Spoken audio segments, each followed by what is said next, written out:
Hey everyone, welcome to the Instant Reaction post-match show. LAFC 1, Real Salt Lake 0. Woo! How badly did we need that, guys? How badly did we need that win? I mean, not the greatest game, but definitely. That's why you'd be more excited if they were good. I right? mean, I'll take the win. I'll take it at this point, you know. So let's kind of start out with our headlines for today, because honestly, mine is just we needed that. It's just that simple. I don't think I really need to go any further than that. But Vince, what's your headline for today? It wasn't pretty, but it did the job. I mean, I think that's going to be kind of a lot of people's takeaways. But to your point, needing it. Like, this is absolutely got to be a shot in the arm. It's like, guys, look, for once, things didn't go right, and you actually walked away with 3 points. And to your point about away wins. Yep. I mean, the last time they had won away was at RSL in 2020. Sadly, that was the only away win of 2020. Let's hope. Let's hope and pray this is not the only away win of 2021. Look, my headline too, 3 points on the road with a big exclamation point for that exact reason.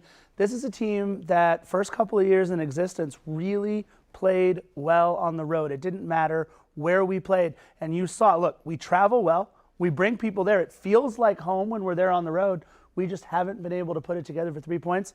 We did tonight.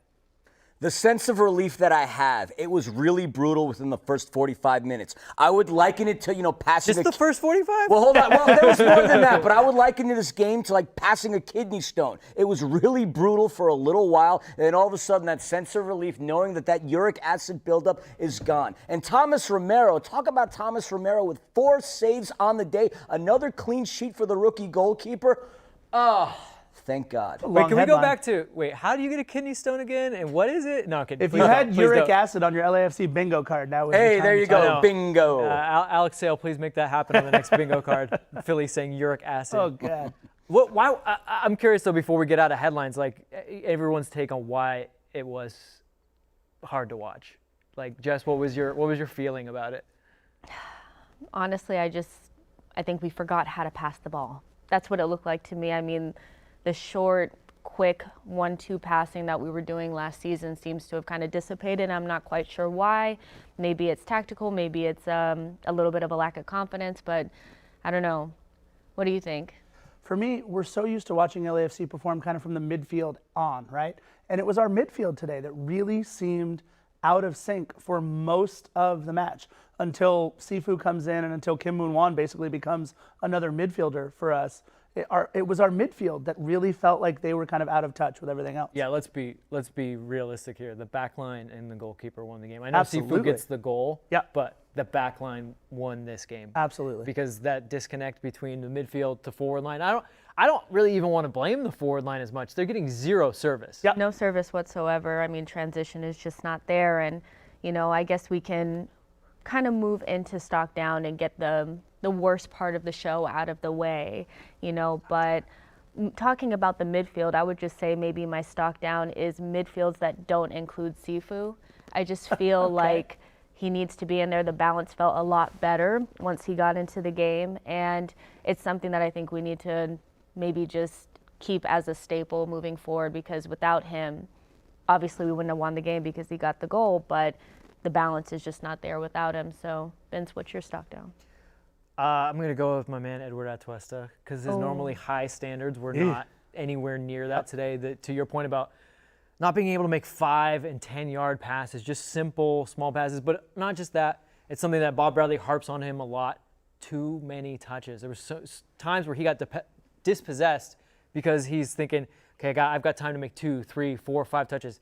Get off your foot. I mean, maybe that's because he's like, well, I can't pass today, guys. Yeah. So maybe I can help you out with the ball at my foot by dribbling a little bit. But it just wasn't clicking for him for whatever reason. It never really happened. And luckily, Sifu comes in and manages to steal it for them. But he just could not drive the team forward at all. Right.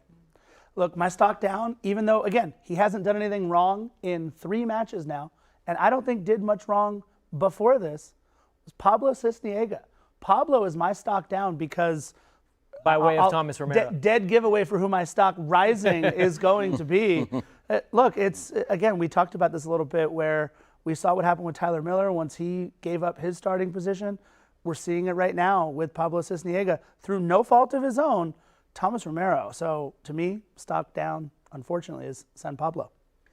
I'm going to give you the obvious one. My stock down, Mark Anthony Kaye. The minute he came out of the match, the entire midfield, the entire focus of the match, the energy of the game shifted. Mark Anthony Kaye's been working really hard between his time at LAFC, between his time playing for Canada. He's been working his tail off. I mean, literally had a glute injury the last time we all sat down together. Don't say it. Don't say it. But that is my stock down. And we'll see how the midfield shapes up, because after today, he's going to be going to play with Team Canada for the next couple of weeks. So we're not going to see him for the time being. So the minute he came out of the game, I saw a complete shift in the focus and the energy with LAFC.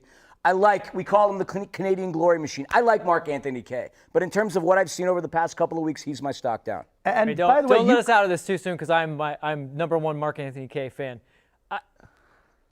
Okay, I understand it. I get it, maybe in a roundabout way. But how does a player coming out and a player going in a game that everyone's bad in, I don't understand how he gets the blame pie on that one.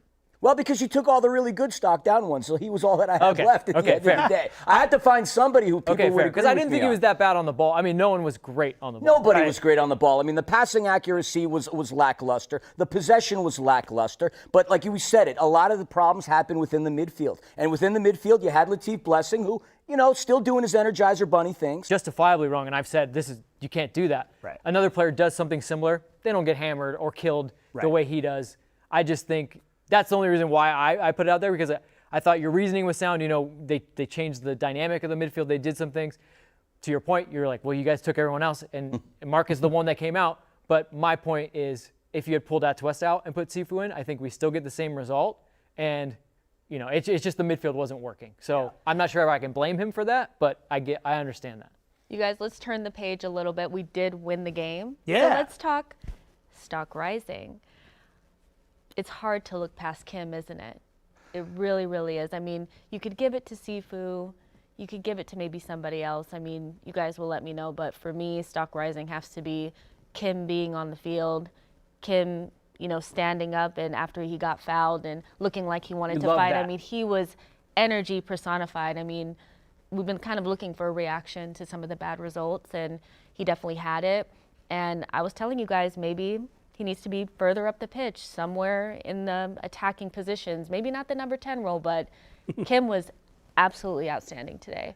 What do you think? I mean, look, he was kind of Derek Jeter-esque in a way, where sometimes you see him and you're like, he's not even supposed to be there on that play. And then all of a sudden, he's the one making the plays. Look, he had an incredible match today, but I already gave you my stock rising, Thomas Romero.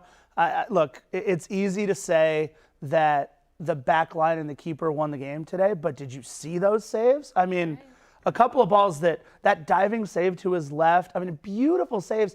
And look, yes, he had plenty of times where you and I both had some moments watching it. We're like, oh, and he was already one step out. He knew he was beat. So Eddie Segura, that save on the back line was incredible, kept the clean sheet. But as this kid gets more reps, he's had 3 MLS matches, 2 clean sheets in 3 MLS matches. This one definitely got some help from his friends up front, absolutely. But Thomas Romero, for sure.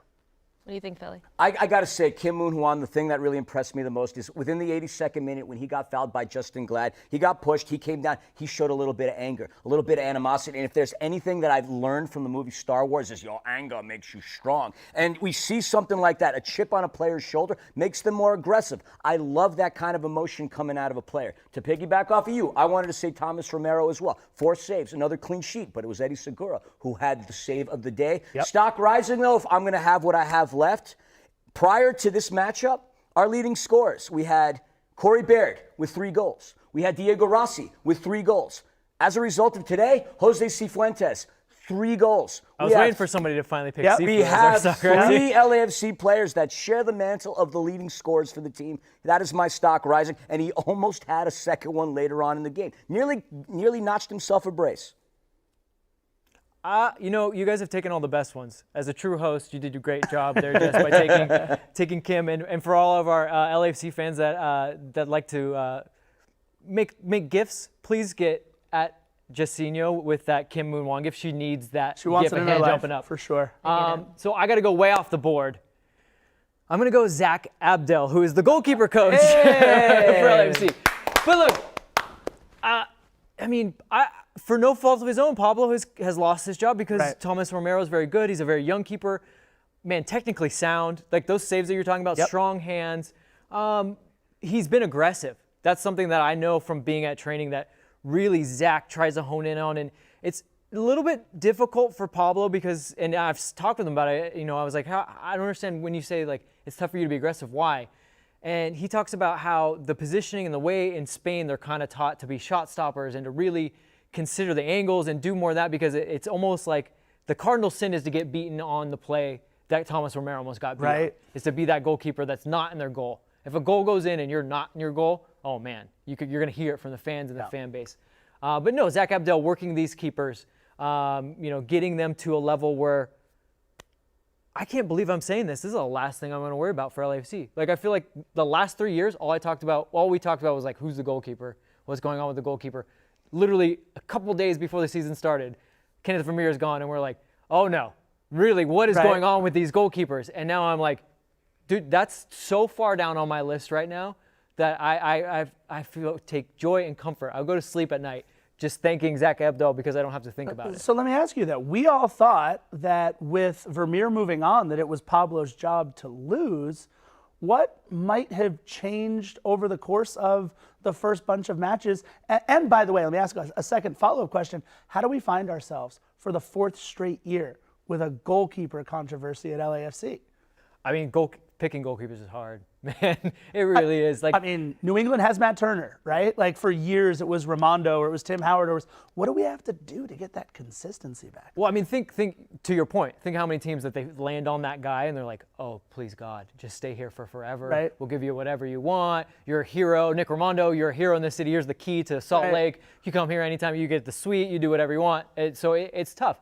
I think, look, almost everybody's job is up for grabs every week, except for maybe Carlos Vela's job.